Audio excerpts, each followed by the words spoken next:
हनुमान बेनीवाल जी, मैं रात को लास्ट तक 5 मिनट प्लस 1 इसे कर चलिए, तो आपको 1 मिनट और ज्यादा मिलेगा। चलिए पहले ही 5 मिनट कहते तो शुरू बना ही नहीं पाते साहब, है ना। सभापति महोदय, सबसे पहले तो मैं आपको धन्यवाद दूंगा कि आपने राष्ट्रपति जी के अभिभाषण पर मुझे बोलने का अवसर दिया। सभापति महोदय, सरकार अभिभाषण किसी भी सरकार के विजन का आईना होता है। सरकार की रीति नीति कार्यों को लेकर अभिभाषण जो बातें कही जाती है, उससे हमारे देश की लोकतांत्रिक व्यवस्था में शासन के विजन को समझने में, सरकार के कार्यों को मानने में आसानी होती है।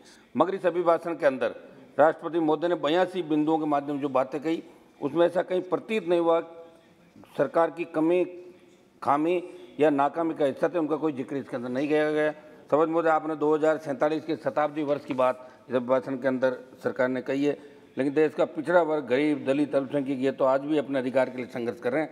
किसानों की स्थिति क्या है आपको भी पता है, और देश के लोगों को भी सच्चाई मालूम है। यहाँ तक देश का गरीब, वंचित, पिछड़ा वर्ग कैसे पहुँचेगा? क्या इसका विजन आपके पास है? क्या आप इस बात की गारंटी दे सकते हैं कि आप जिस आज़ादी के अमृत महोत्सव की बात करें, वह आज़ादी देश के आखिरी व्यक्ति तक पहुंच पा रही है? क्या आपको भी पता है कि सच्चाई क्या है? जिस उत्तर प्रदेश का आप ढिंढोरा पीट रहे हैं, वहाँ चुनाव है, वहाँ जाकर देखिए क्या स्थिति है। आज भी वहाँ के गरीब के वोट, उनके अधिकार कुछ खास लोगों के द्वारा ही तय किए जाते हैं कि किसको मतदान करेंगे। आज भी उन लोगों को आज़ादी का मतलब तक नहीं पता। सभापति महोदय, कोरोना के संकट काल के अंदर देश को बचाने के लिए जिन कोरोना वॉरियर्स ने, योद्धाओं ने काम किया, तीसरी लहर भी चली गई, ईश्वर की कृपा रही हिंदुस्तान के अंदर। बड़ा बलिदान देने के बाद भी हम अभी सेफ साइड के अंदर हैं। मैं उन कोरोना योद्धाओं को धन्यवाद देता हूं। साथ ही इस जंग में जो दिवंगत हो चुके हैं उन नागरिकों, भाइयों को श्रद्धांजलि अर्पित करता हूँ। महोदय, अभिभाषण में कोरोना की स्थिति और देश के स्वास्थ्य सेवाओं का जिक्र हुआ, लेकिन मैं आपके माध्यम से बताना चाहता हूँ कि एम्स की एक रिपोर्ट के अनुसार देश में स्वास्थ्य संबंधी आपात स्थिति से निपटने के लिए इंतजाम नाकाफी थे और पूरे अस्पताल के 3 से 5% बेड इमरजेंसी विभाग में, और कोरोना संक्रमण के दौर में इस रिपोर्ट का खास महत्व है, क्योंकि रिपोर्ट के अनुसार ज़्यादातर अस्पताल डॉक्टरों, विशेषज्ञों, नर्सिंग स्टाफ की कमी से जूझ रहे हैं। साथ ही अन्य संसाधनों का अभाव, और इसका असर मरीजों और खासतौर से आपात सेवाओं पर भी पड़ रहा है। सभापति महोदय, मेरी मांग रहेगी कि अस्पतालों में अविलंब मानव संसाधनों की कमी को पूरा करने की जो जरूरत देश में थी, उसको वर्तमान सरकार अपने कार्यकाल में प्रमुखता से रहे। खाली पद भरे अस्पतालों के अंदर और जो भी आधुनिक संसाधन हैं उनको लेके आम जन को बचाने के हिसाब से सारा काम दिल्ली की सरकार को। जब कोरोना की सेकेंड लहर आई तब ऑक्सीजन, रेमडेसिविर, वेंटिलेटर और आपके आईसीयू वार्ड के अभाव में भी हजारों जानें इस देश के अंदर गई थी। तो संविधान और आरक्षण और दलित अत्याचार के संबंध में बिंदु संख्या 14 में राष्ट्रपति ने संविधान के शिल्पी बाबा डॉक्टर अम्बेडकर, भीमराव अम्बेडकर, उनके आदर्शों का जिक्र तो किया, लेकिन मैं सरकार से पूछना चाहूँगा कि सरकार द्वारा सरकारी नौकरियों को खत्म करना, आरक्षण को खत्म करना नहीं है, क्योंकि आरक्षण सिर्फ सरकारी नौकरियों में, इसलिए सरकारी नौकरियों में कटौती का मतलब आरक्षण का कमजोर होना भी है। ऐसी परिस्थितियों में सरकार वंचित वर्गों के साथ अन्याय करी है। अगर हम नौकरियों की घटती संख्या, सरकारी क्षेत्र के निजीकरण और नौकरशाही में हो रही लेटरल एंट्री में आरक्षण के अनदेखी को मिलाकर देखकर कहा जा सकता है कि वास्तव में आरक्षण ऐसी स्थिति में पहुँच रहा है जहाँ इसके होने या नहीं होने में खास अंतर नहीं रह जाएगा। सभापति महोदय, अभिभाषण में स्वाधीनता, सम्मान तथा भाईचारे का जिक्र किया। मैं आपके माध्यम से बोलना चाहता हूँ कि देश के उत्तर प्रदेश, बिहार और मेरे राजस्थान राज्य में दलितों पर हो रहे अत्याचार को लेकर लगातार जो मामले सामने आ रहे हैं वे चिंताजनक है। ऐसे में सरकार को आज़ादी के दशकों बाद भी दलित उत्पीड़न के मामलों में लगाम लगाने के लिए ठोस उपाय करने की आवश्यकता थी, मगर ये आवश्यकताएं पूर्ण रूप से धरातल नहीं आ पड़ी। सभापति महोदय, देश में किसानों का जो हाल है वो आपसे छुपा नहीं। बहुत बड़ा आंदोलन देश के अंदर हुआ और 750 से ज़्यादा किसानों ने शहादत दी और बाद में सरकार ने तीनों कृषि बिल भी वापस लिए। मैं ये नहीं समझता कि जिन किसानों ने, जिन जवानों ने मोदी जी को दूसरी बार प्रधानमंत्री के पद पर बिठाया, एनडीए के साथ साथ अकेली भारतीय जनता पार्टी को 303 सीट देकर अकेले बहुमत दिया, उसके बावजूद भी किसानों को भूल कैसे रहे, जवानों को भूल कैसे रहे। मैं ये याद दिलाना चाहूँगा, बिंदु संख्या 22 से लेकर 29 तक कृषि से जुड़े मामलों का बखान किया गया। पिछले साल हमने देखा कि सरकार ने ये स्वीकार किया कि हमारी तपस्या में शायद कोई कमी रह गई।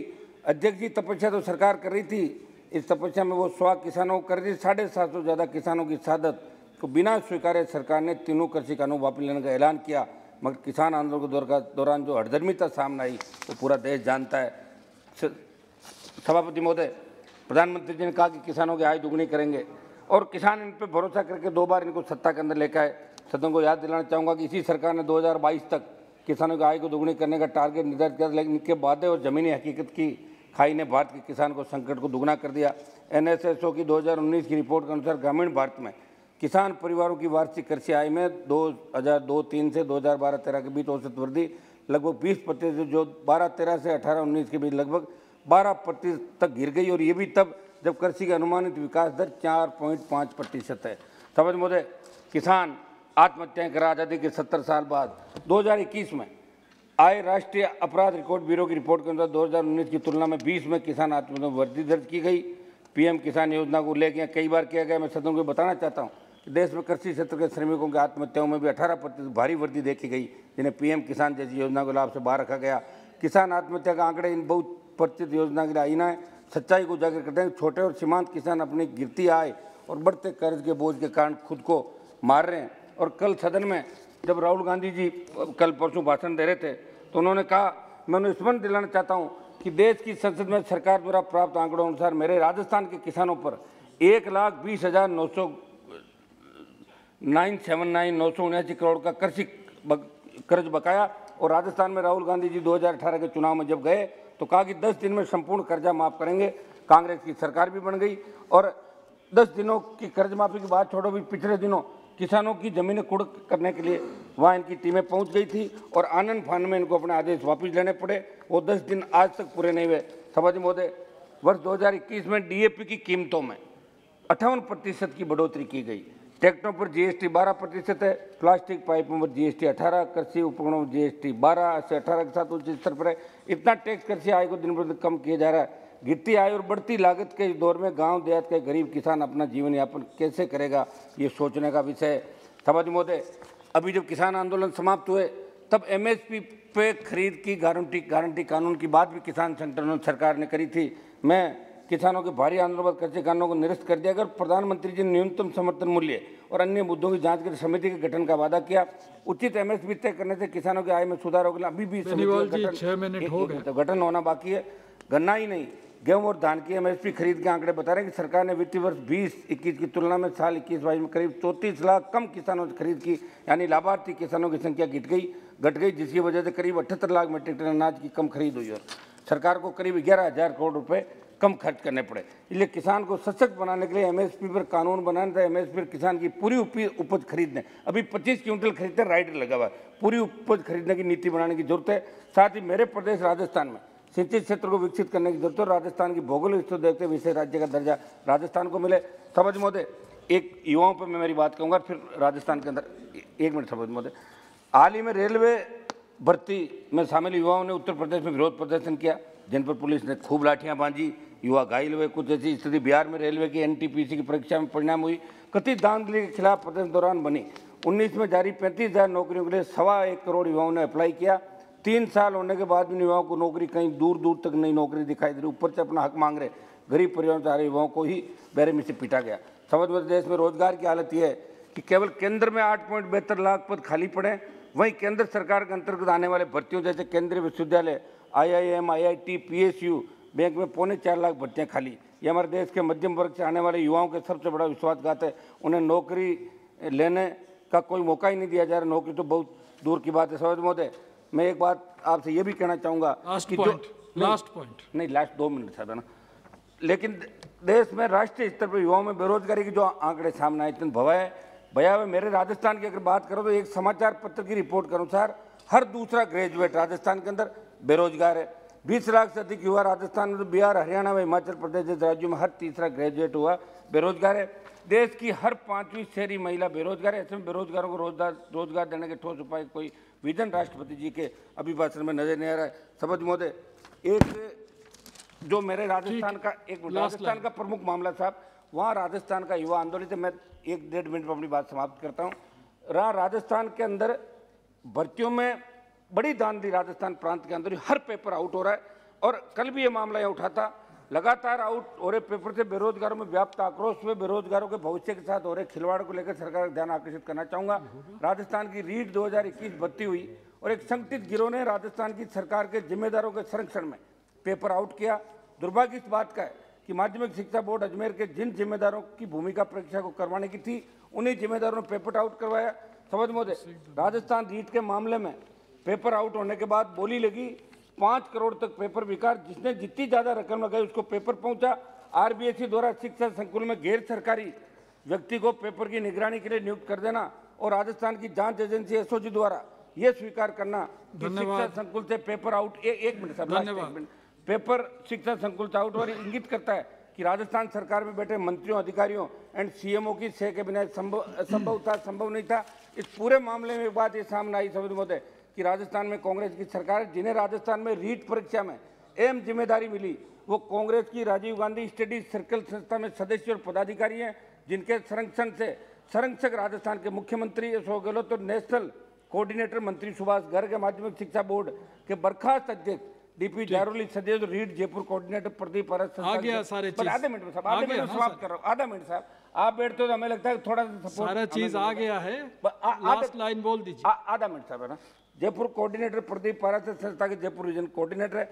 एसओजी राजस्थान सरकार की एजेंसी, इस पर्दे के पीछे जो असली मगरमच्छ उन्हें वो नहीं पकड़ पाएगी, क्योंकि पेपर जब आउट हुआ तब राजस्थान सरकार जिम्मेदार दावा करे थे कि पेपर आउट हुआ ही नहीं, इसलिए मामले में सीबीआई जांच जरूरी है। चूंकि पेपर एक संगठित गिरोह ने बड़ी रकम लेकर कई लोगों को बेचा, इससे साफ जाहिर है कि मेहनत करने वाले व्यक्तियों के साथ बहुत बड़ा धोखा हुआ है। सभापति महोदय, मैं मांग करता हूं कि दिल्ली की सरकार इसके अंदर इंटरफेयर करे, इस रीट को रद्द करे, इसकी सीबीआई जांच करे और जारोली को बर्खास्त करने से नहीं होगा, धन्यवाद, गिरफ्तार करे। मेरी बात समाप्त कर दो साहब, पूरी बात समाप्त करने से। 10 साल पहले आरटेट के पेपर जिस फर्म से छपवाए गए थे उसी फर्म से इस बार भी छपवाए गए और गड़बड़ी उस समय भी हुई, उसका बावजूद उस एजेंसी को फिर से प्रिंट का जिम्मा दे दिया गया। फिर राजस्थान के किस अधिकारी ने उस फर्म को ये काम दिलवाया, ये जांच का विषय, क्योंकि वित्तीय घोटाला भी इस पूरे मामले में हुआ है, क्योंकि इस फर्म को 130 करोड़ रुपए का आसपास की राशि का भुगतान किया गया। हनुमान जी 11 मिनट हो गया, इसी प्रकार आखिरी सारी चीज आ गया। मैं बोल देता हूँ, लास्ट मेरा पूरा नहीं आ गया, बस मैं पूरा कर रहा हूँ। इस प्रकार वर्तमान राजस्थान सरकार कार्यकाल में 5 बड़ी भर्ती परीक्षाएं हुई, 5 परीक्षाओं के पेपर आउट हुए।